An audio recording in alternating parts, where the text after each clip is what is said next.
drag this across. Hello. Hi, everybody, and welcome to our Saturday program, live to you from the Enterprise and Studios here in Phuket. This is Nick. Hi, good morning, everyone.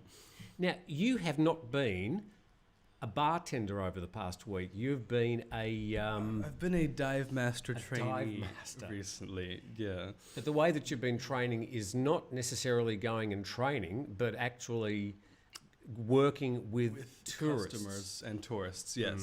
So there is a dive master that does do the guide and navigation and brings the customers throughout the reef and dive spots. But I kind of stay in the back and I help out and assist as well as a trainee. Okay. Have you learned anything? You've I learned that you guess don't it'd want to be- work with customers. It's character interaction that's really the main experience that is helpful, and you really need to pursue the rest of the dive master course. But there are times where some customers leave you puzzled at their knowledge and misconceptions about diving. Now, what amazes me, and I hear this from a lot of dive companies, is they say that people come to Thailand, they've never swum in there, they've never been in a pool, they've never learned to swim, Never been in an ocean. but they're going to go scuba diving. So we don't actually allow that. You typically do have to practice in a pool before you can actually come on the boat into the ocean. But yes, sometimes some customers who may not be at that experience level may slip through the cracks and join us. But of course, we just help them out and guide them underwater as need be. But it is a little bit frustrating as a employee to kind of deal with that day in, day out. Okay. So let's say hello to some people. And while Nick's just having a quick look at the list of people, we do this every Saturday morning. We're very grateful for you just dropping in and joining in. I've got some stories to have a talk about, and we'll be really interested to hear in your response to some of those stories. Yes, so good morning to Fun Sized Media, Ben Hayes, Durian, Peter Downer, Thug Life, Frank in Thailand, Cosmo, and the Australian Kiwi.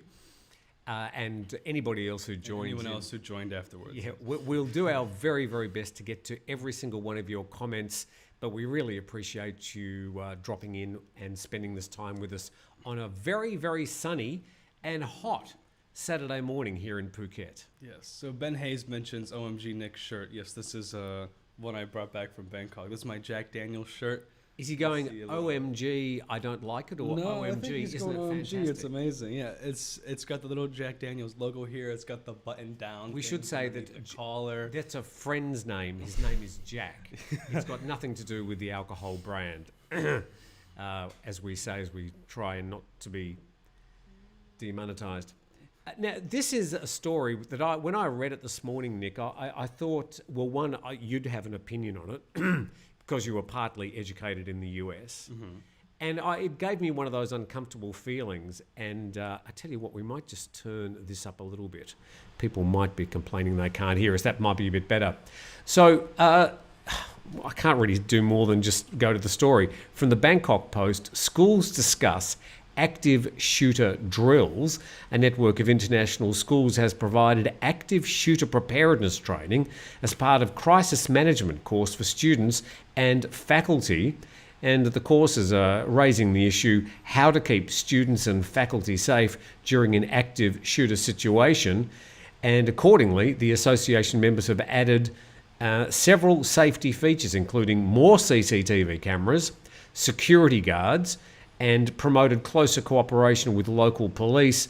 And the association, which comprises 179 international schools, established a committee on sharing resources and contact information. So what was your first thought when because you're much closer to this than me. You've actually been in a situation where you were in being educated in a country that actually had to face this as a real threat. Yes, like lockdown drills we've had to practice. So I actually said just when we were looking through the stories before this that I'm greatly disappointed that we'd even have to, or that international schools here especially would have to even consider and practice these shooter drills. And they're even being called shooter drills, not necessarily a lockdown drill for a natural disaster and or another type of emergency. But it does fill me with some shame to see that be put into practice here. Well, we've only really had that, as far as schools are concerned, that kindergarten invasion, and that was up in Nong Lam Phu. And as far as we know, most of the students were actually shot. They were killed with a knife. But a lot of the teachers were killed with a gun. Interestingly, they say next here, he said the concept of run, hide, fight has been provided to students as it's very important to minimise losses. Run, hide, fight? I would have thought it would be run, hide, run, run, run, run. Run for your life. And the idea of having like an escape route was really important. So if they're going to come through this door, that you can go through that door. I think those sort of things. But I would have thought fight? It's a bit much. It's a bit much. Yeah, like the students are not going to really be going to school with anything they could fight with. What are they going to do? Throw their school bag at the shooter? Pencils. Yeah, Or take this. that thing in school that you make, I think they're called hornets. You take the rubber band and you put a folded piece of paper in it and you shoot it at someone. It really hurts. So, yeah.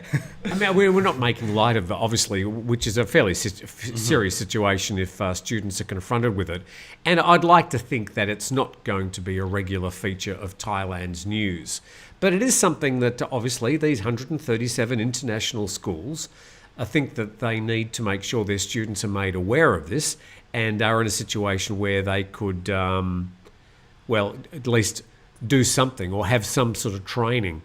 And look, comments like this from someone like Richard, everyone should be armed, that would stop them. Well, that's just a ridiculous contention and obviously is not going to happen here in Thailand, especially with students. Any other comments there from people? Fun Size Media says, fight as a last resort when you have no other options. Thug Life mentions, I suppose if you're cornered, you may have no choice but to fight. Yeah. Stefan says, run, run, run, and don't look back.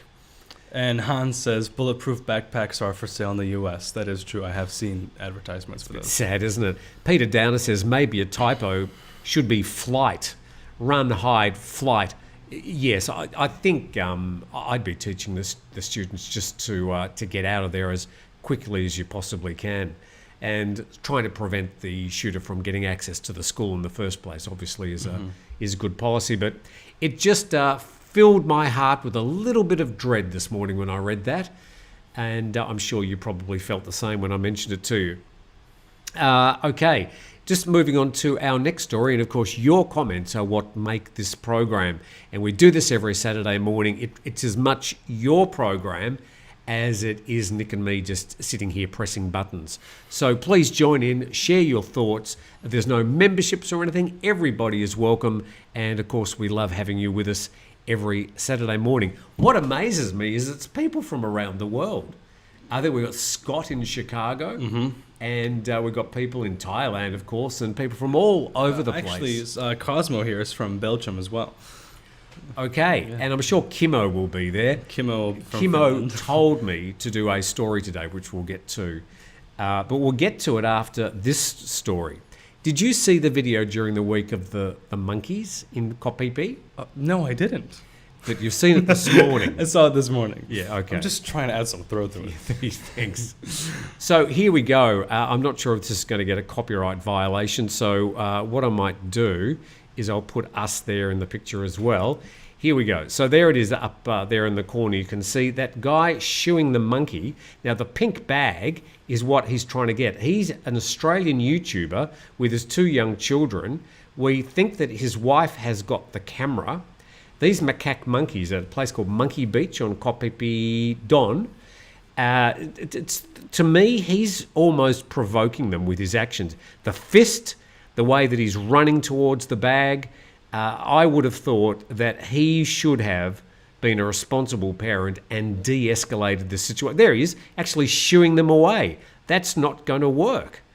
These are wild animals. And I would have thought that there he is, he's got his bag. Now, there was no food in the bag. Apparently, there was only just like things. I think there was a camera in there, and obviously that was valuable enough for him to go in there. But what were your initial thoughts when you saw it? Disappointing. And also, I think really bad thought process on the father. And you can see in some of the clips, he's holding his son while trying to retrieve his bag, which is a very bad idea. One of the monkeys could easily climb onto him and or take the son and or hurt his son as well. I think that was a very poor... Take the son. Kidnap him. I think it's very poorly planned and executed attempt at retrieving his items. Look, we can assume that this all happened completely spontaneously. I don't think they set this up. But at the same time, you have got... Oh, somebody's mentioned chocolate, so I must read that one. So I don't think they set this up, but they really should have thought for a moment before they started worrying about their bag. These are wild animals. They've got their 2 children with them. Mm-hmm. She had the camera rolling. And continued to film while this whole ordeal happened. Yeah. So now we can say that they're called Sailing La Vagabonde. These are 2 Australians with their 2 children, and they've set up a YouTube channel. They've basically been going around the world with their 2 young children. Assumedly, I think they're sailing around the world. And that did you see the yacht that they're sailing in? It's Trimaran. Trimaran. It's a really expensive boat. And now they've got 1.83 million subscribers, which is about 1.82 million more than me. So they're doing very, very well. They would have been able to pretty much build that catamaran off what they're making on their channel. They've got nearly 1 million views on this video alone. So I'm not sure whether they actually planned this. I don't know. But they've actually financially done very, very well out of this particular issue. What do you think? Again, some of the comments under that video as well say, oh, we care for you and your family so much and their health is paramount.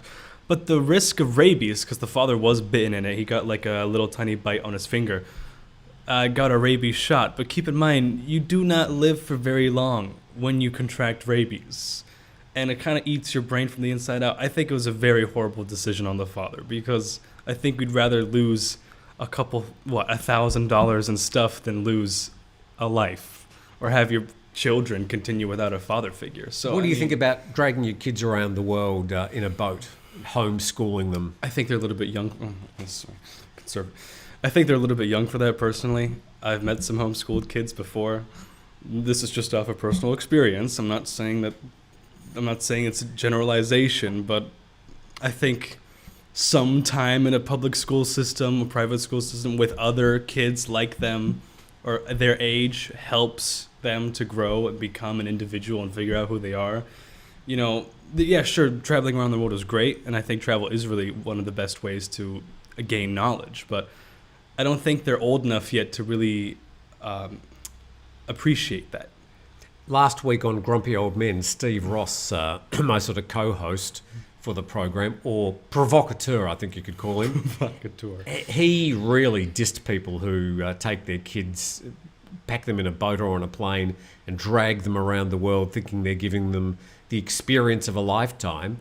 He actually thinks that what the kids really want is a safe and secure home, loving parents, hang around with their mates, exactly. and ride around the block with their friends on their bicycles. All that sort of stuff. I mean, they're not going to appreciate the Taj Mahal or the beauty of Koh Phi Phi Don. Mm-hmm. They certainly didn't appreciate the attacking monkeys.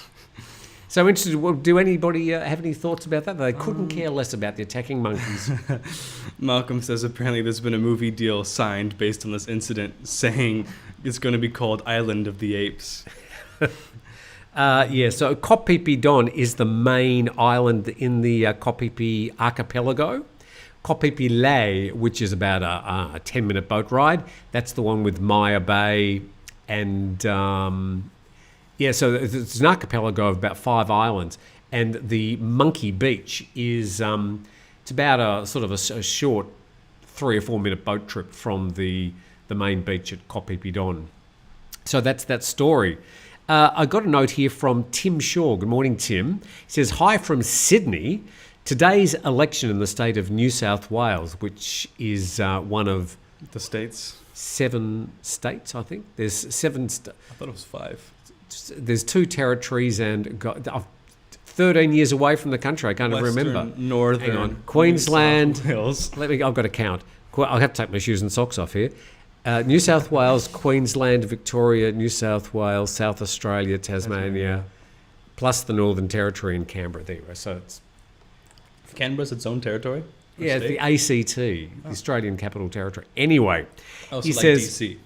the election today in New South Wales may see the entire continent of Australia governed by the Labor Party. He calls it the Democrat equivalent. Talking about you're sweating like a lot. The shirt is hot. And that could end up with all the states in Australia with Labor governments. Anyway, I know a lot more about Thai politics than I do Australian politics today, but good luck to all the candidates in the state of New South Wales today. Have fun. Well, I mean, how do you have fun in an election? I don't really care. I just don't live there anymore. This is my home. Garfunkel said, any way you look at it, you lose. Yep, and that's a good way to look at it too. Thug Life says, in Australia, the drop bears are just as dangerous. Do you know about the drop bears? Koalas? Oh, yeah. They lurk up in the trees, and when you're walking underneath, they fall on you. Drop bears? Yeah, drop bears.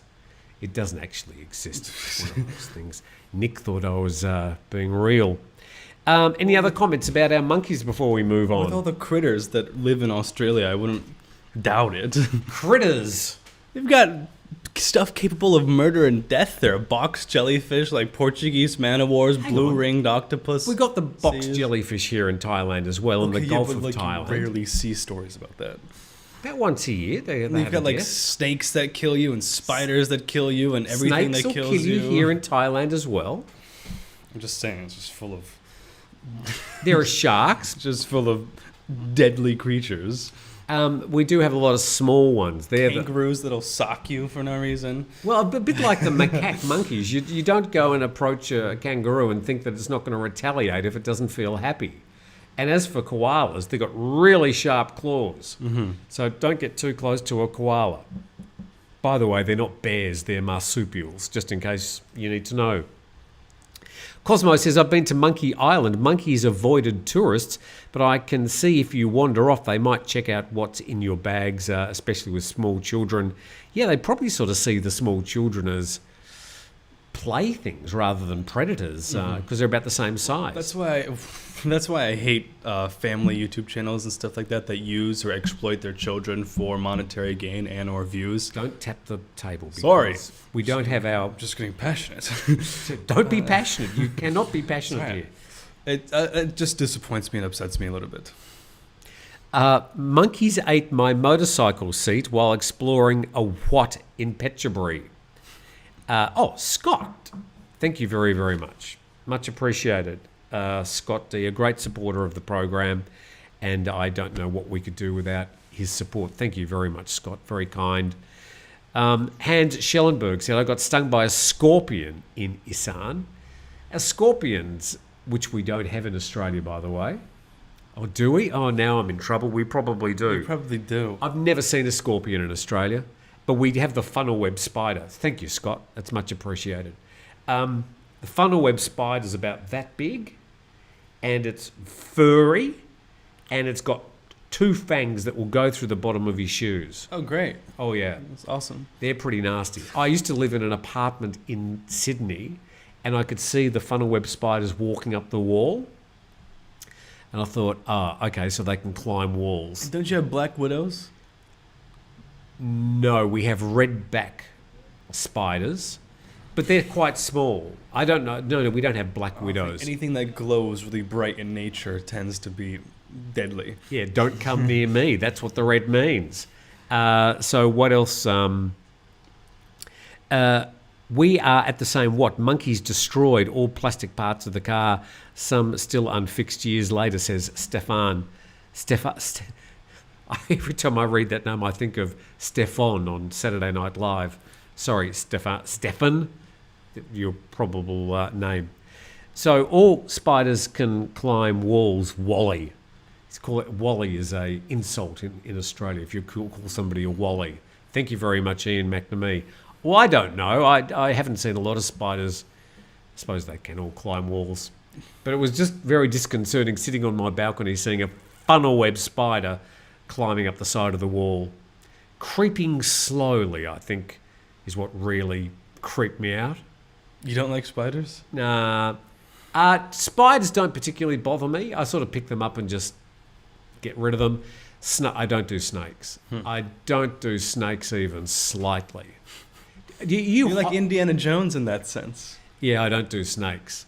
It's like when I was working at a conference, I was sort of like doing the event organization and sort of doing all the audio visual and the branding and stuff. And one of the delegates came up one day and said, "Excuse me, the mattress in my bed is not good enough. Could you please fix the mattress?" I said, "I don't do mattresses." I meant it. Are you hot? I've got a fan over there. I'm okay. I'm fine. It's a personal fan if you want it. I'm all right. Yeah? Okay. Marching on. I don't want you to die during the program. Then again, I might get some extra clicks or views. Yeah, that's right. You can say like newsreader dies during... Yeah. Half dies during YouTube live program. You still call yourself a half? Yeah, a fitty. I think the correct term is... I've forgotten it now. Lukrung. Yeah. Yeah. That's too difficult. I just say fitty, like 50 Cent. Okay, so to our next story now, and so much for monkeys. Nobody wanted to talk about that. And we go to this one, Nick, and it's plans. This is from Phuket-go.com. Plans for another world-class island destination in the Andaman Sea. Before we caught you drinking your Ovaltine. I was trying to get away with that. So, a lot of people said in response to that story, are there any world-class island destinations in the Andaman Sea already? A lot of people, they sort of laugh at a place like Phuket. Whilst a lot of people come here, it's the most popular island destination, well, if not in Southeast Asia, certainly in Thailand. And but then they say, well, what about the lack of public transport? What about the taxi mafia? What about the jet skis? And I'm not sure. I think they're sort of in addition to the world-class resort. Do you think Phuket is a world-class resort? Resort town? Well, I'm talking about the island. I mean, the island is more than just Rawai. If you go east of Phuket town, I don't think it gets very world-class. East of Phuket town. Well, east of Phuket town, you'd be in the middle of Phang Nga Bay. Sure, but I mean, the little part that touches the water there. Rasada. It's not very world-class. No, it's not. You go up north by the airport, there's some places that aren't very world-class. Even by Ao Yan, it's not very world-class. So, but having said that, I mean, there are some very, very beautiful resorts. There's some stunning beaches. The road infrastructure is pretty good. And there's a resort that our graduating class went to afterwards. It's on an island, and you take a little boat to an island. It's like a 7-minute ride, and it's an amazing place. It's completely isolated to yourself. So, yes, if you do want the 5-star top-notch celebrity lifestyle resorts and experience, sure, we have that. But I guess like any other... But you still step out of the resort and you're into Thailand, and there's that sort of organised chaos that we all love. Sure. Or whatever it is. But I mean, if we didn't have that, then it would be Singapore. Exactly. So, and it was sort of soulless, and when you're living in Thailand. Sorry, any Singaporean viewers. Well, that's just my personal view. But when you're living in Thailand, you're living in Thailand, and that's part of the charm, isn't it? Yeah, I guess so. Like Hans says, world-class debauchery in Patong. So let's have a look more at this story. And it says, according to the Southern Border Provinces Administration Centre, I didn't even know there was one, Koh Adang, located off the coast in the southern Thai province of Satun, will be developed into a world-class tourism destination similar to nearby Langkawi in Malaysia. Satun province is renowned for its pristine nature, which spreads over jungles, mountains and beaches.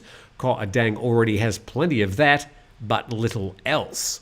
And that's the point. If we have a bit more, look a bit more at this particular island, it says Koh Phi Phi is situated almost directly halfway between the holiday islands of Phuket and Penang.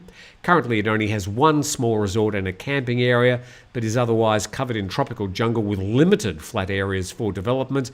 The island has so far shown limited potential for any development compared to other islands in the Andaman Sea, which made me sort of have a bit more of a close look at this place to see why on earth they actually want to use this destination as a world-class resort. Now, with the topography, let's just go to the photo. There's sort of a closer look at the whole island has got this topography, which is, where are you going to put the airport? I mean, really? You have to pull a Dubai or a Hong Kong and just build an artificial one off the coast. Well, yeah, okay. I think I don't really think that'd be really effective. The beaches are tiny, and this is typical of the whole island's topography, with this sort of steep rise of hills straight out of the water into the jungles. If we just go back, you can see that's where it is. You've got Penang down the bottom, and the border areas of Malaysia, and up the top there you've got Krabi and Phuket. So it's literally between the two. And very close to Langkawi Island, which is in Malaysia.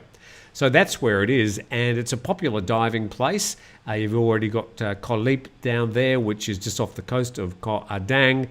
But yeah, it just looks to me like it's going to be a very difficult place to build any sort of world-class, or any resort for that matter. Where are you going to put it? You're going to have to strip the jungle, and we got to get roads onto there. And I just think, out of all the islands, once you do get the vehicles to start construction, where do they drive? Yeah, how do they drive? And they've got to build in piers and pontoons. So I think it's a pretty good example of a place not to develop, but enjoy just the beaches it's got and appreciate that it's covered in exotic vegetation and exotic rainforest. Any thoughts, you people out there? They're still discussing monkeys in the bars in Patong in the early 90s, how Singapore is a disinfected city, how Phuket is not world class, and some resorts may come close, but the whole island is not world class. And Frank asks, is the 45-day visa exemption to be continued? Okay, so the 45-day visa exemption, we've got how many days left? 5 days left in March. And the Thai government said they would keep the 45-day visa exemption extended from 30 days going until March the 31st. Now, but people have been saying during the week, well, that's what they've said, so it's going to finish on March the 31st. Get over it. But, of course, a lot of people do appreciate the fact that they can come without a visa and they can arrive and stay here for 45 days, which you can then extend for another 30 days. So the tourism minister and the governor of the TAT have both said they wanted to extend it, but they said that back in December or January, and nothing has been said since. Now, since then, we've now got the parliament dissolved. Thailand's going to an election. It's probably the last thing on a lot of these ministers' minds. Will they extend it? I don't know, 50-50 chance, I would say. So at the moment, assume that it's going to finish on March the 31st, but you can hope that it might be extended.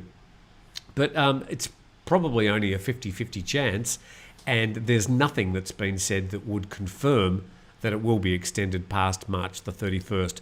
Hopefully that answers the question, which I get asked 25 times a day.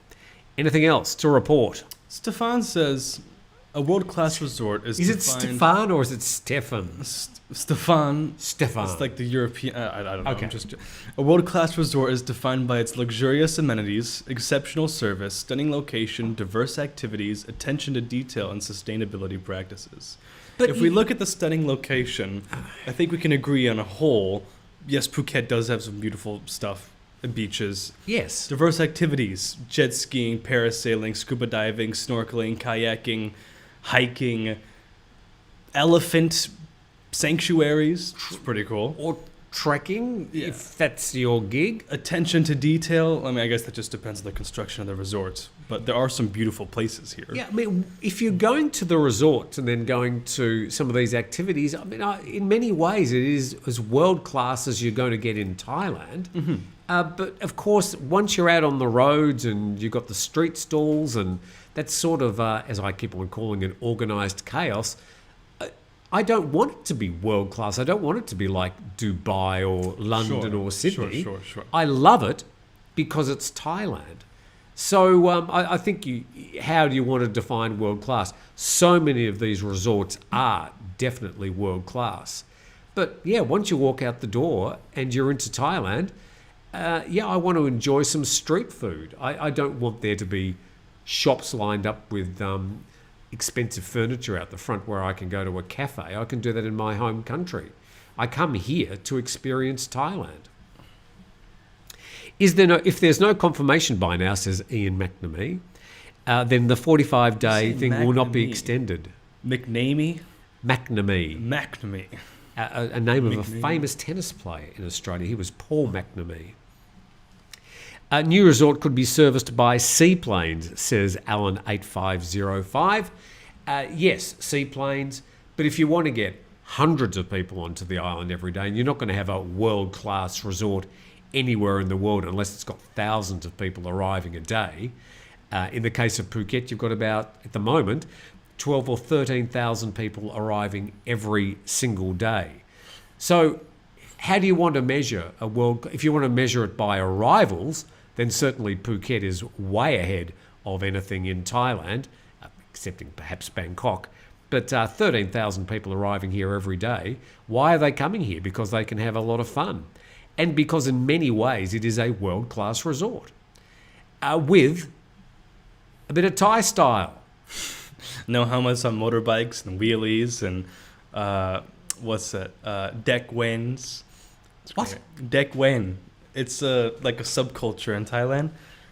Deck wen. So it's the guys that blow by on the 110cc Hondas and Suzukis that are very loud, and they take off.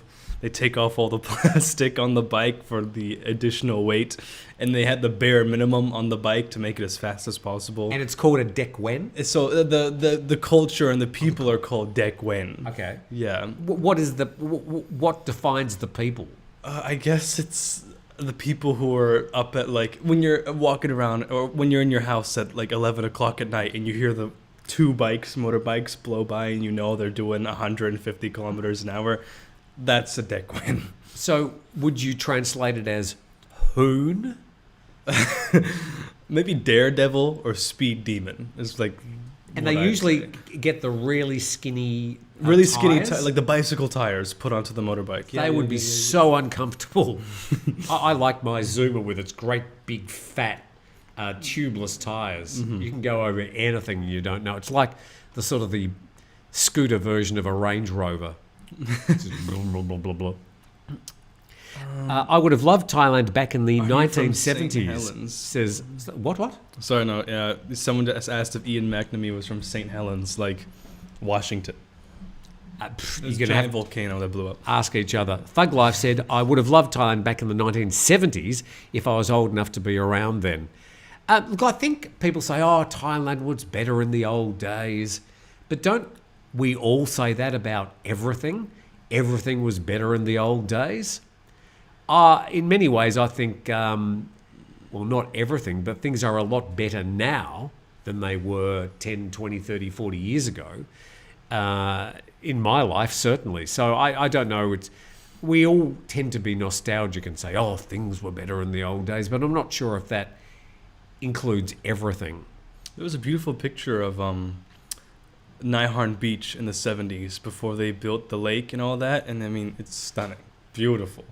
It's just a shame of what's happened now. Naiharn is my favorite beach, but now that all the tourists have come, it's a bit... Those damn tourists, just a knife in my heart.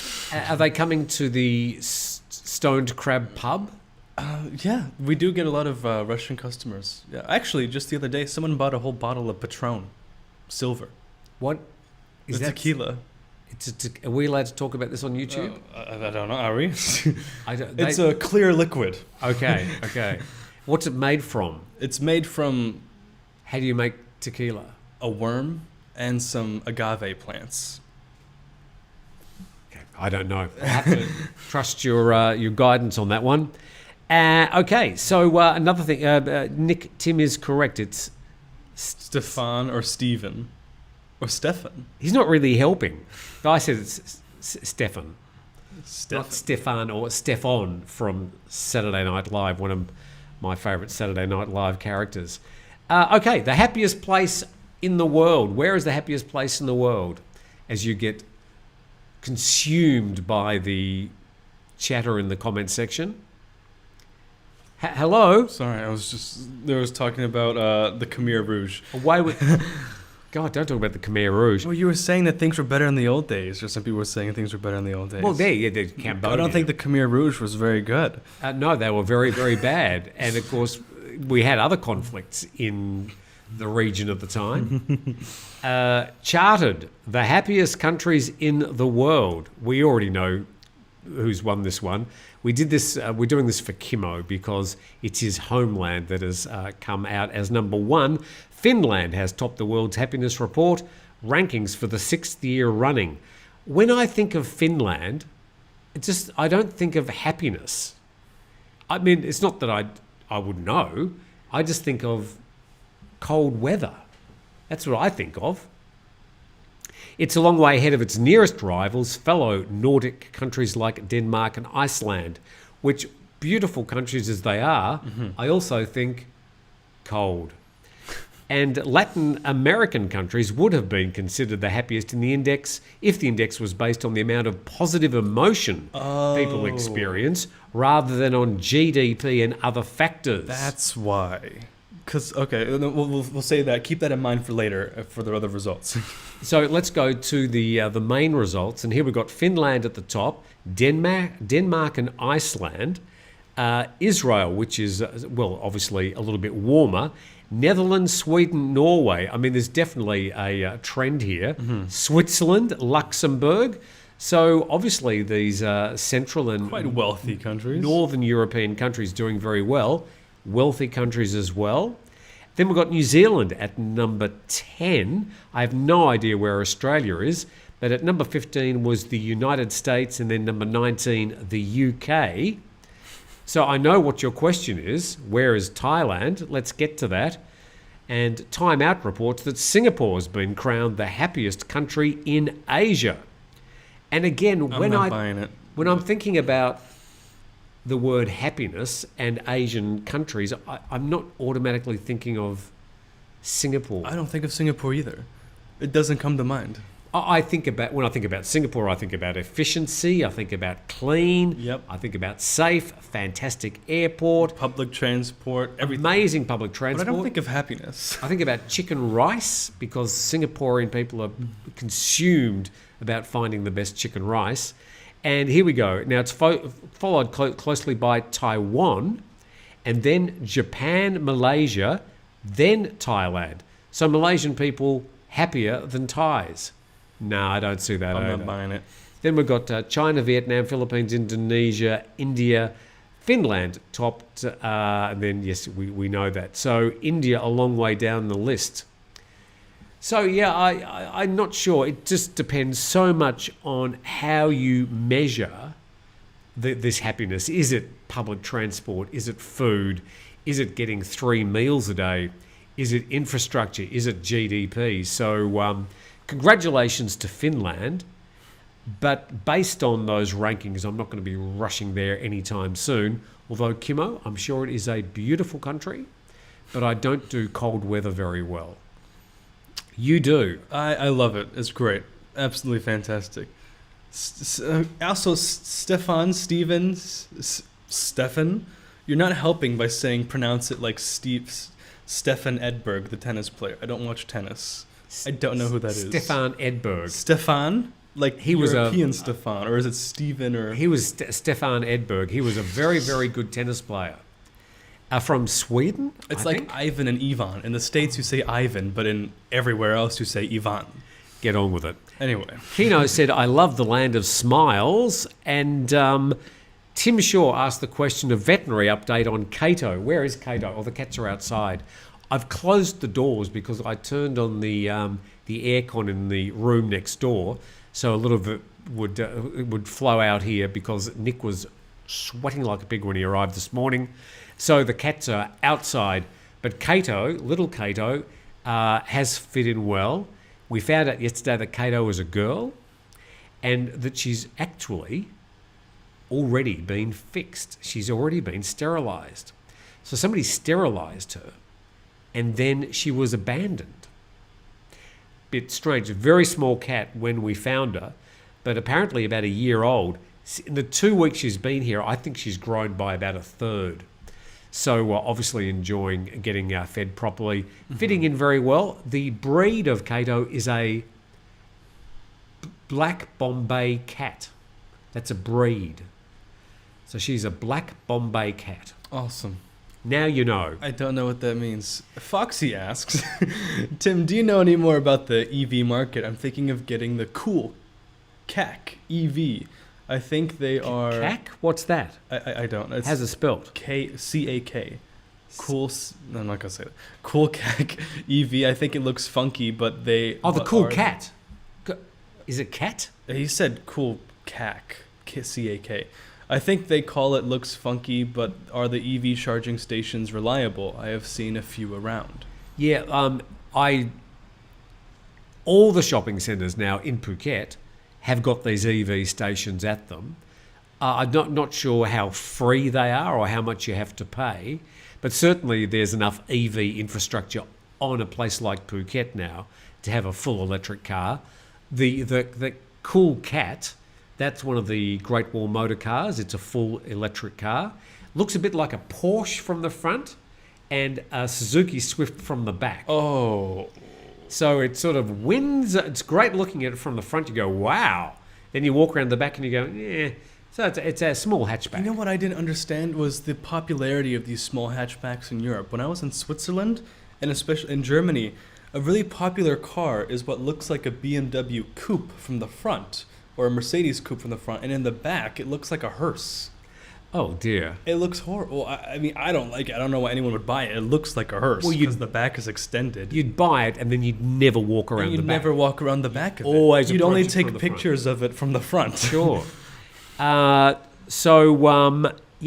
e-bikes. The Snive's talking about e-bikes. That's a really good point. So you I can't think get over Patong Hill, though. Yeah, but it's not, they don't lack power. And these things have got some I know, real but the battery grunt. charge means you have to push it back the other way. Well, yeah, you've obviously got to think about your battery charging, but most of the full EVs, they're going to go 300 or 400 kilometres now. Now, 300 or 400 kilometres will get me through most of a month with the little driving I do. I mean, I just don't do that much driving. And even my weekly trip up to Tai Muang, which is about an hour north of Phuket, I don't know, about 30, 40 kilometres. So, yeah, most of the electric cars and electric bikes have got good charges on them. But in the same way that you don't want to run out of petrol, you don't want to run out of electric charge either. Now, besides that, what other full electric cars can you get here in Thailand? You didn't even hear my question. There's two MGs. There's the MG4 and there's something else. The MG, it looks like a fastback, and there's the MG hatchback. Yes. Yeah, and there's electric cars of those. Yes. They've also got some hybrid electric cars. Mm-hmm. That little MG4, that goes. They have Havals. What? Havals. Havals, yes. The Havals aren't full electric. They're hybrid. Oh, never mind. They got the big Haval, and then they got the smaller one, which I was going to get, but I didn't. Also, the Atto 3, the BYD, Build Your Dreams, Atto 3, that's full electric. I've still got a deposit on one. I haven't decided if I'm going to take up that deposit at the moment, but at the moment I'm waiting on quite a big decision about buying a hotel. So that's sort of taking my priorities at the moment. Foxy clarifies and says, yes, the cool cat. And Grunt Max says you're better off buying a supercharged Kawasaki. I agree. supercharged as in what, like a turbocharger? Yeah. Still using petroleum. Oh yeah. Do you use E95 in your bike? I do use 95. Do you on need my to, bike. or you just put it in there because you think it's going to make you go faster? I do it because I respect my engine to put a higher quality gasoline inside of it. Sucker. Frank Weston. Thailand was a very happy place in 1993 when I first visited, but tourism has destroyed the place. In 2019, 39.8 million people invaded Krung Thep, and it's been downhill ever since. Well, it wasn't just Bangkok, it was actually the whole of Thailand had nearly 40 million people arriving. But when you say that, so if you go to Soy Cowboy, Sure. or if you go to Patong, I don't know what you're getting at here. or if you go to Pattaya, then some of those places are very touristy now. Sure. But there are plenty of places that are where the new tourism is going to be. If you go to places like Krabi, it's sort of a bit more like Phuket was, say, 10 or 20 years ago. I went up to Thai Muang, which is about an hour north of Phuket. Beach, there's no hotels there.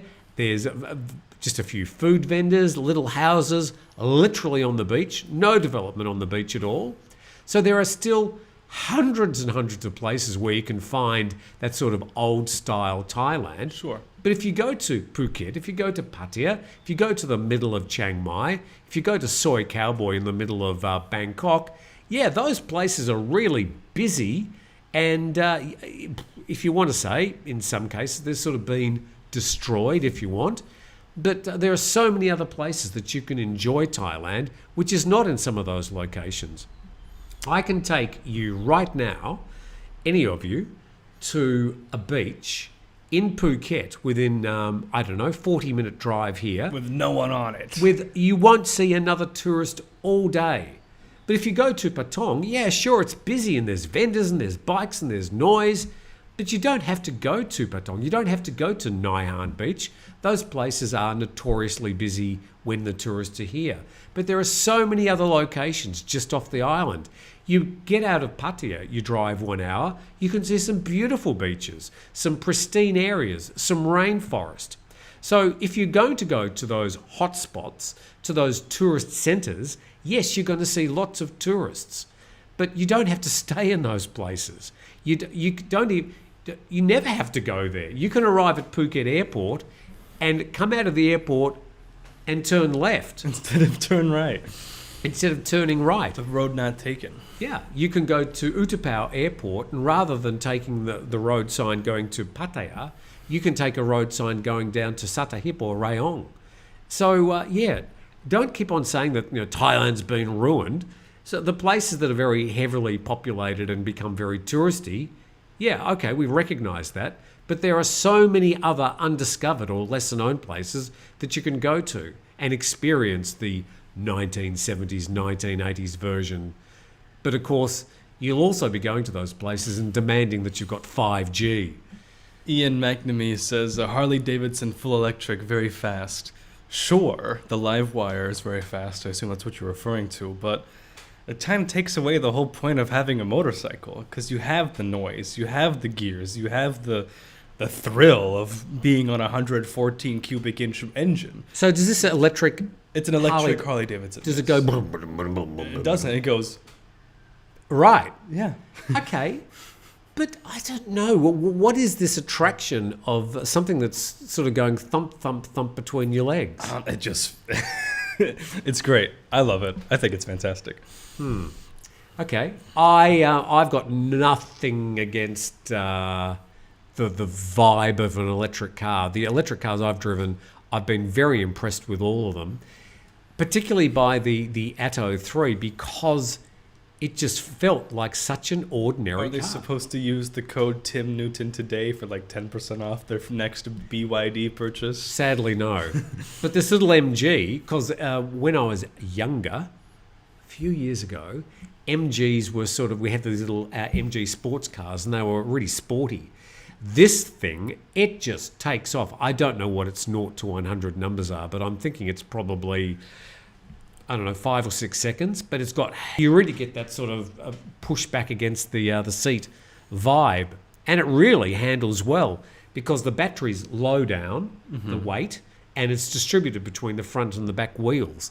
So the weight and everything is just perfectly located. So there's a lot to be said for having fun in these electric cars. And some of them have even got noise. You can dial up the noise, and you can dial up a particular car if you want to get that. But if you download the sound of a Ferrari, La Ferrari inside of it, it's not the same because you're listening to your Dolby speakers. It's not the same. Okay, so people like Grunt Max are sort of digging up this. It's almost trolling, I'm sorry, Grunt Max. The world will run out of copper. It's known as engineering of volumetric efficiency. That the materials they're using in the batteries these days are so different from what they were using, say, 10 or 20 years ago. And the battery technology has really advanced so much and will continue to advance. So the batteries are going to charge faster. They're going to need less charge so you can go longer. They're going to become more efficient, etc., etc., etc.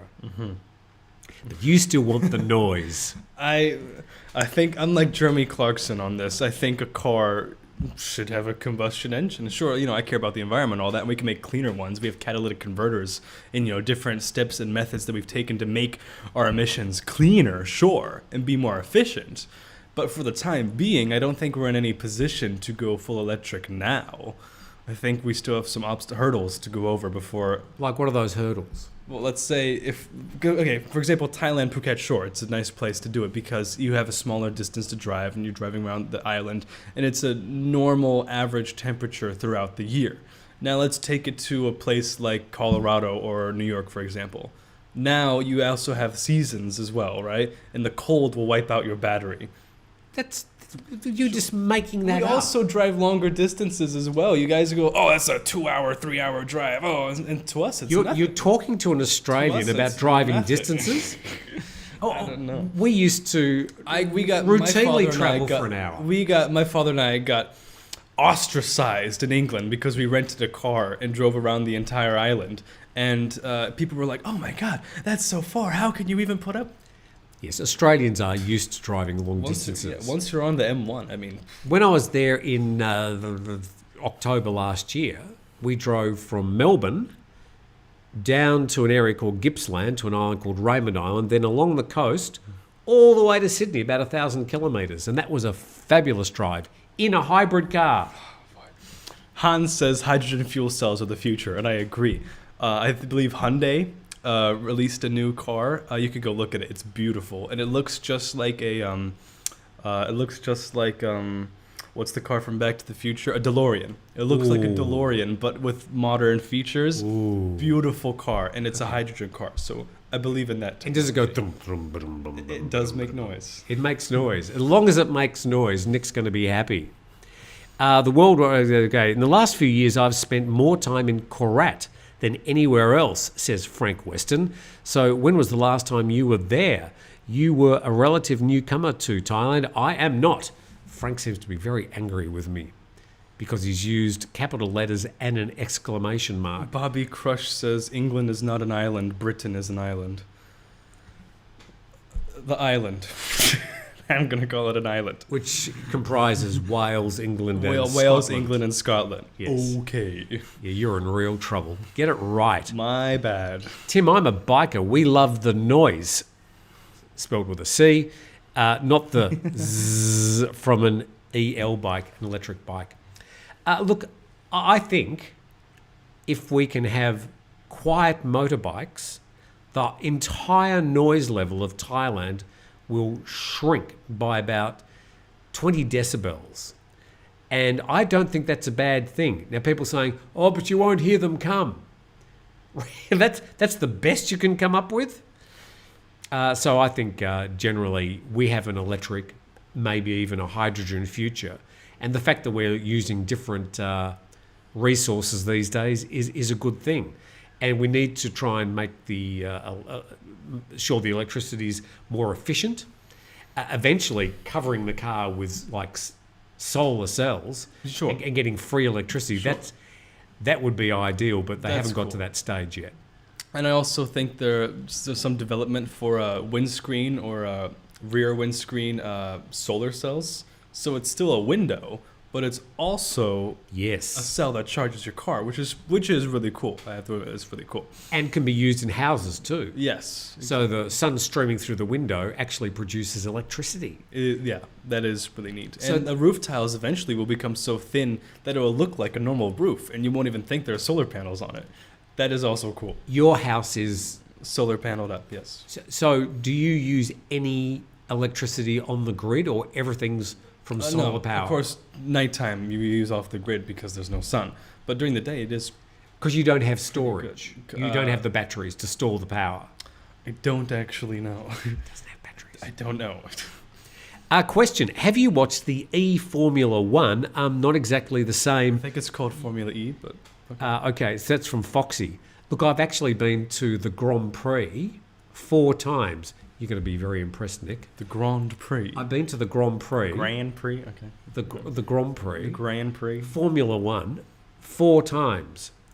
3 times in Melbourne, Australia, and once in Monte Carlo. Oh, good for you. That's nice. I want to go to Monaco. I'm going to Europe soon. I want to go to Monaco. Monaco is sort of Monte Carlo. Sure, I know, but I just want to go there and say that I've done it. Take a couple pictures. Oh my That God. is a world-class resort. That is a world-class resort destination. Sure. The last time I was there, though, was in 19... So it was quite a long time ago that I saw the Grand Prix there. But, Grand Prix. yeah, look, I mean... And having said that, when you go to the Grand Prix, there is a lot of noise. But I didn't sort of... It's like when I went to the Melbourne Cup. I've never seen a horse race. You're going there for the social, you're going there for the vibe, for the whole event, but I've never actually seen any cars racing. If you want to watch the car race, stay at home. You get much better coverage, of course. R.I.P. Benny Hill, says Ian McNamee. If you don't read the comment section carefully and slowly, you miss the entire tone of the conversation. Someone says electric vehicles.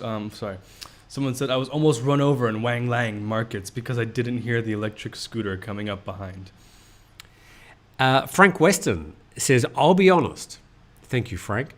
I'm hugely disappointed. I'm not a Pattaya person. I'm definitely not a Phuket person. It is not a world tourist attraction, and the mafia taxis rule the roost. Well, again, I don't confront or have any issues with the taxi mafia because I don't use taxis on the island. I've got my own motorbike. It's called a Zoomer, so you know it's fast. And I've got a car, and I never use a taxi. If I've got friends coming, I always pick them up at the airport because I don't want them You're to have such a good friend. I am. Such a good friend. I do the same for you, Nick. I'm And touched. I don't want them to confront the taxi mafia, but I know the taxi mafia are a problem. They don't rule the roost. They sort of run the public transportation, particularly around Patong, but Patong is only 3% of the island's mass. Sure. So I think people, they sort of really get down on Phuket. Oh, it's expensive and the taxi mafia run the place. Okay, that's the point It's that just I'd like to make ignorance. as well. When people say, "Oh, it's expensive," right? Please keep in mind, some of these tourists are coming from Europe, Switzerland. Some countries where it is normal to pay a standard higher rate, and you have a higher cost of living. So when you come here and your costs go down to a fraction of a dollar, I don't really understand how one could be so persistent on how expensive it is. You're grocery shopping and, your standard of living is cheaper, sure. But, I mean, it's nothing compared to some other countries around the world. And you can go to the Stone Crab and you can still get a pad thai for, 50 baht? I don't know about 50 baht. That's a real local noodle stand kind of price. But Yes. it's still way cheaper than any Thai restaurant that you'd be going to in your home country. Yeah. When I was in that's the thing. Switzerland, it was like 20 francs for a bowl of fried rice. Yeah, 20 francs. back in Melbourne, Australia, Melbourne. I used to love going to Thai restaurants, but they were always, they used to have the, what's that material called? Like the silk this, and they used to wear nice shirts, and it was all very dressy. And you'd pay $20, $25, $30 for a main meal, where here you're paying $2 or $3. Exactly. And the thing is, where I live in a place like Phuket, and you can say this for places like Pattaya or Bangkok as well, or Hua Hin, you don't have to stay in the touristy areas. If you do, surprise, surprise, you're going to pay tourist prices. Wow. But if you move away from those tourist areas, then the cost can be very low. This whole house, 5-bedroom house, most of which never get used, huge garden, I've got the pool, and I've got a modern kitchen. It's not the newest house in the block, but it's nice enough. Sure. I know it's probably about 30 years old. I pay 20,000 baht a month for it. You can get cheaper houses than that, but I wanted this particular house in this particular area. So you don't have to pay too much to live in Thailand or even Phuket. If you want to stay in the touristy areas, you're going to pay more. And that's just the way it is. But a place like Phuket, you come over the hill, it costs you half as much to live in Katu as it does in Patong, and they're only about 2 kilometres away. Yeah. And then when I went to my training in Nakhon Si Thammarat, you can get a bucket of chai yen for like 10 baht, and you can't even finish it. So I don't understand the whole expensive aspect of it, unless you're for some reason living in Patong or you only go to world-class top restaurants, when I find the food on the side of the road is way better. And the thing is that if you're eating Thai food, the food that you buy on the street tastes exactly the same or better than the food in the resort with the beautiful because lights. They're catered to Western palates, so I don't find them nearly as good or as what's the word? Well, they take some of the spice out, and yeah, and they take out some of the good flavors to it. They take out the good stuff. But yeah, you can get like a pad Thai, and they give you a little tiny bowl of rice and go, "Oh, here you go." Sorry to interrupt you, Nick. So you can get a small bowl of a whole plate of pad Thai for 50 or 60 baht still on the street. But if you go to the expensive restaurant overlooking the beach, yeah, you're going to pay 300 or 400 baht. But you don't have to. That's a choice that you're making. So if you want to live expensively in Thailand, you're absolutely well entitled to, but you don't have to. Nong War So asked me, how much do I spend on food a week? You've got Weetabix, don't you? Well, that's probably the most expensive thing. I always have breakfast at home because I'm getting the daily show ready. And it's usually just a toast and something or a cereal. So it's a Western style breakfast I usually have, or fruit on muesli and stuff. Lunch and dinner, I would routinely have Thai food. There are some great street stalls on the street out the front here, about 100 metres away. And none of that is more than 100 baht, even for me. When they see me coming, I'm sure they whack another 10 or 20 baht on the price. But even so, I don't pay any more than 100 baht for my lunch or my dinner. Bobby Crush says, I like the 10 baht mu bing and a good whiff of the street drains. What is that? Mu bing, it's like the little pork on a stick. Oh, okay. Yeah. Like kebabs. Sure. But it's you get your pork and sticky rice. Okay. Yeah. I'm not a great fan of sticky rice. I find that when I see the rats and the cockroaches on the side of the road when I'm in Bangkok and I'm eating, it just shows how much better the food is because everyone's eating it. You do have to wonder exactly what you're eating if you're seeing the rats run past. The rats and the cockroaches add the flair. I don't know where you guys stool. get your street food, but TBH, it is the best. To be honest, it's the best. Yeah, the thing is that, I mean, there's going to be good street stalls and not so good street stalls, but routinely, most Thai street food is very tasty. Yes. It's cooked in front of you. But if you go to the street stall and you see something sitting there and you think it's been sitting there all afternoon, well, don't buy it. Get them to make something fresh in front of you. Or sometimes they'll even get you a new one instead of selling you the one that's been sitting there all day. Yeah. So just use your common sense. I have to say, touch wood. I'm not allowed to touch wood because I'm not allowed to touch the table. in 12, nearly 13 years, nearly 12 years, I've never had food poisoning from Thai street food. I've had it twice, both from the same meal, a pizza. Pizza company? No, these were just sort of local pizza places. But I've had food poisoning twice, badly, and they were both pizzas. Huh. So, Thai street food, never had a single problem. But just, use your brains. And if something looks a little bit, I don't know, it's been there for a while, then just walk to the next street food place instead. But usually I find Thai street food is fresh, inexpensive, very tasty. Mm-hmm. And if you're a foreigner, then say my pet if you don't like too much spice.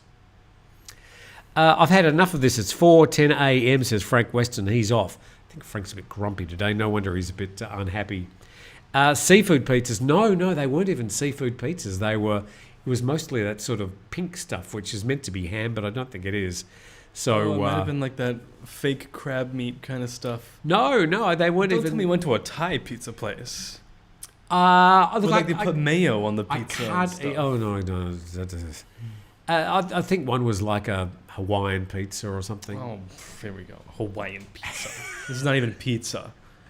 Oh, you're one of these people that Yes, I am one of those rail people. against the Hawaiian You cannot pizza. put pineapple on pizza. It doesn't belong on there. It's just not the Republican thing to do. I know, it's not like the normal thing to do. Grunt Mac says, I often survive on 7-Eleven takeout because my wife cannot cook. Get a new wife. That's easy to solve that one. With macro, ice cream attacks in between. Good on you, Grunt Max. I would say that you would be struggling to find many Thais that can't cook. Seems to be something that a lot of Thai families do. They teach the kids to cook. You're hopeless. You can't cook. I make a fried rice. The fried rice place that I go to all the time. You go to 7-Eleven and you buy fried rice and you bring it home. That is not whoa, making... whoa. No. Don't. I am the fried rice connoisseur, I'll have you know, and I believe that I could even write a book of the best places to go here because I love it. One of my favorite places, I actually asked the lady if she could teach me how to make her fried rice because I'll be going to university and I will be hopeless if I don't have my fried rice fix. So I asked her to teach me make it. Teach me how to make it. And I did. I learned how to make it. I know fried rice. I don't do none of that tourist. I know I'm looking for consistency. I'm looking for color. I'm looking for how it's assembled and ingredients. Assembled? Yeah, I gotta have the right... You gotta have the right order of operations if the fried rice is gonna come out good or not. I can tell tourist fried rice from real fried rice immediately. Nick S., thank you very, very much for your very kind donation. Pineapple and jalapeno pizza is the best. It's sweet and spicy. Would you do pineapple and jalapeno? Or you need meat in there as well. I do like some pepperoni. It's got to make and some Italian. noise and it's got to rumble. Meat, Italian sausage, and mushrooms and onions are really good on pizza. Nick S., thank you very much. Thank you, Nick. So, by the way, fried rice, Kalpat guy, Kalpat moo, Kalpat guy. Kalpat guy. Kalpat guy. You shouldn't be eating it every day. Oh, I don't eat it every day, but it's And really good. make sure you've got some vegetables in there, not just onion, because you need to get your vegetables every day. It comes with cucumbers. I don't know why they put cucumbers with everything. They don't even, they just It's just slice it up and put it on the side. Well, it's also used as a utensil, I guess you could say. So in certain dishes, you can use your cucumber slice as your spoon, if you will, on some other dishes because, in Thai cuisine, you eat a million different things. Okay. Thank you, So Nick, I think by the it way. might stem from that. All right. Have Nick do a fried rice cooking segment. Can we do that? Sure. I mean, I'll put on an apron or something. Like a little hat. Really? So tell us roughly the ingredients. Rice. 2 eggs. I'll tell you the Egg. order. In order. If you break 2 eggs, you gotta have your wok, not pan, wok on high heat and a little bit of oil. 2 fried eggs. Then you add your chicken and onions after your eggs have coagulated and whatnot. And then you add the rice. And then after you mix those all together, you can add your carrots, your peas, whatever you want inside of it. And then I like to top it off with spring onions while in the middle of cooking it and at the end, so you get both the fresh ones and the cooked ones. Right. Yes. and then you serve it up that way. All right, so we're going to do a segment about cooking fried rice with Nick. Ray Freeman says, regarding the monkey story, it's my opinion that the kids deserved a much better life than travelling around the world on a yacht. I have to agree. The parents are only interested in themselves and not the kids. Yes, I believe that the parents in that particular case are very selfish, actually. Hans says to get Uncle Roger on the show. Do you know who Uncle Roger is? Help me. A fried rice connoisseur. He's an Asian YouTuber. I think he's based in Malaysia or Singapore. He was the one who responded to some YouTube... Jamie Oliver, and he's cooked with Gordon Ramsay as well. Okay. Yeah. So he just sort of dissed the way they were preparing fried rice. This is the way they do it. And so I agree. Some of them are horrible. So where would you call the sort of the center of fried rice culture in Asia? Is it China or is it Southeast Asia? Southeast Asia. Because in Malaysia and Indonesia, you have meals like nasi goreng, which is fried rice. But of course, they have their different takes and spins on it. So I'd say Southeast Asia. I remember when we used to go to the local Chinese place back in Mornington, which I remember I've mentioned to you, it was called the Fuck You. It was. Oh, yes. Go on. And they used to have, as one of the things, they had nasi goreng. They also had special fried rice, but if you went to the nasi goreng, it was very exotic indeed. Mongolian beef, lemon chicken, special fried rice, nasi goreng. That was about it. There was only about 5 or 6 things. And you used to take your pots and your pans down. You'd ring ahead and say, we're coming down. And you go with your pots and pans and they'd ladle it in and you'd pay and you'd go back home. Oh, that's awesome. So it was sort of takeaway, but there was no delivery in those days. But that's what the name of the restaurant was called, which Tim grew up eating tripe and offal. No, I didn't. I've had tripe once. I will never have it again. Offal, I've never had. But I think I was brought up generally with a Australian diet, which refers to... Aussie zingers and fairy bread? No. Maybe in my lunch, but meat and 3 veg would be the typical thing you'd have for dinner. All overcooked and steamed and, yeah. So somehow I survived into my 60s. Bobby Crush asks, what was the food like in World War II? Way before my time. How about a rib eye with mashed potato and some apple pie with a scoop of vanilla ice cream, says Pete Blossom. Well, I suppose if you come to Thailand and you want to eat like that, you can. There are restaurants that serve food like that, and you can go to any of the supermarkets and buy food like that and prepare it at home. A lot of the beef here is Australian beef. And New Zealand? And New Zealand beef. Well, New Zealand lamb, I suppose I should say. So I would say, yeah, but if you really like eating like steak and vegetables and apple pie every day, you're probably not going to be so happy in Thailand. If you like Thai food, then you'll love it here. What's awful? I think it's like stuff from the insides of kidneys and liver and stuff like that. That's too much. That's too much. Yes, it's too much. The best 5-star restaurant in Thailand is Hooters, according to the Snives. The Snives, you do need to get out a little bit more. Foxy asks, question, Nick, do you skip the MSG then? I love fried rice. I'm a veggie, so I have that version, but they always put sugar, salt, and MSG without thinking. I add MSG because I am a true Asian, and MSG is a center point of how our food is made. Yeah. But you don't need to use a lot. I just sprinkle it in. It's great. Pizzazz. Yeah, there's no doubt MSG is an important component. It's got a chokehold on the food industry. Yeah, for some of the flavors, it enhances a lot of the flavors. So I do enjoy a little bit of MSG in my food as well. It's probably hard to avoid if you've got to think about MSG. Very little evidence that it's caused anything to anybody in the past, but if you still have a residual problem with MSG, I think you can request your food because it's all made like Thai food's made Right in front of you. Yeah, you in can just front of say you, or, no you know, MSG. made on the spot, then say no MSG, and they'll abide by your instructions. That's about it. I think. Did I have anything else to cover? Oh, I was going to talk about this one. You'd be shocked, but we forgot that story. John Lennon died in Thailand. Tributes paid to Carlo man killed in a motorbike accident in Thailand.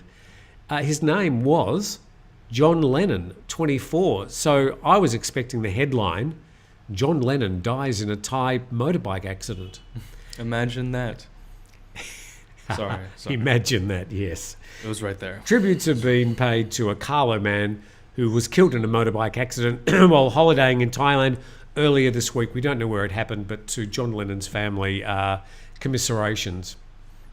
But I just thought they missed the opportunity of a lifetime with the headline.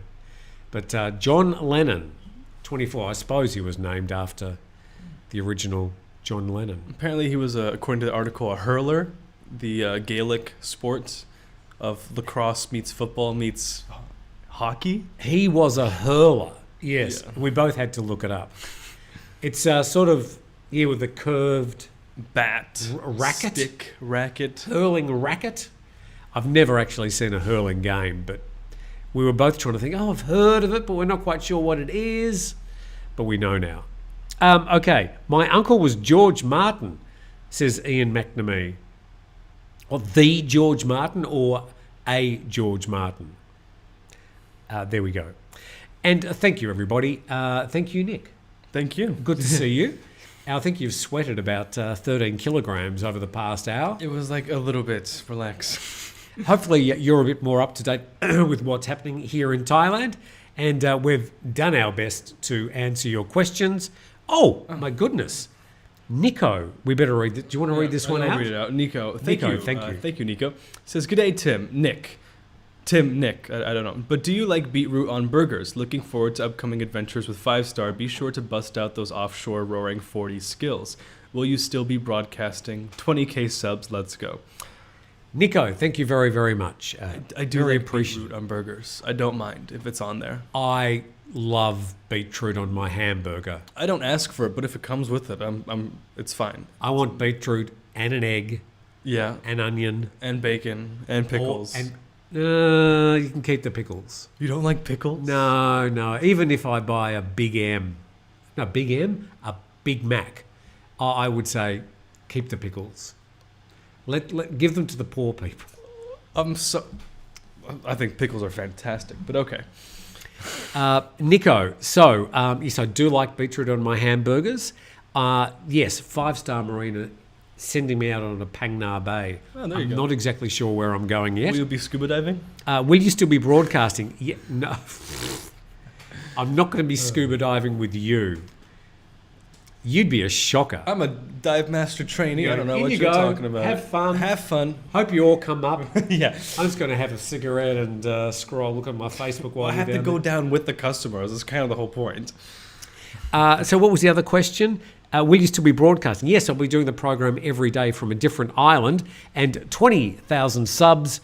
We're not that far away. So sometime early next week, I think we'll kick over 20,000. Should we have a party? Sure. Nick cooking fried rice. Nick's special fried rice. 20,000 subscribers special. And thank you very much to Durian. Durian, you can ask a question if you like or make a comment. We'd be very happy to read it out. But And they want a Grumpy Old Men live stream on Songkran on Bangla Road. I think it'd be pretty interesting.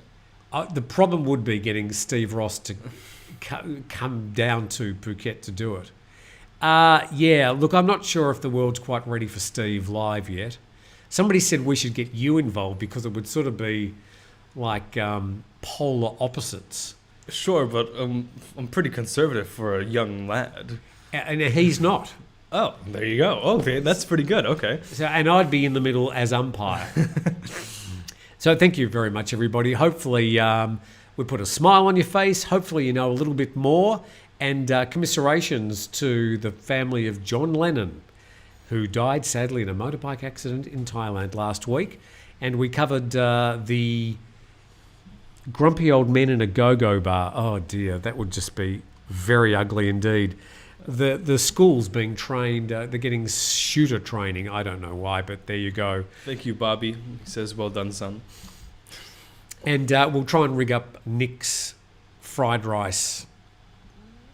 Do you have a sort of a place we could do this down at the Stone Crab? Yeah. The kitchen isn't really Photographic. I wouldn't really know where you'd want to put the camera because I'd be facing away from the audience the entire Do you have time. a one of those small burners and a wok we could take out into the open area? You can buy one at like Big C. I'm not going to buy anything. Just a little can thing. If I'm going to right? promote your Yeah. restaurant and pub, then you can provide that yourself. Sure. Okay. I'll have to figure that out. But Okay. until we reach 20,000 subscribers, we won't know. We'll be there very soon. Thanks, everybody. Great to have you with us. And Tim and Nick, lovely couple. Age is not a barrier to a happy romantic relationship. No. Thank you. Thank you, Nick. Thank you, Tim. Thank you to the Stoned Crabbed Pub In Naiharn on Naiharn Sayuan Road. Rawai. And thank you to 5-Star Marine. Thank you to 5 Star Marine. And thank you for dropping in, and we'll see you next time.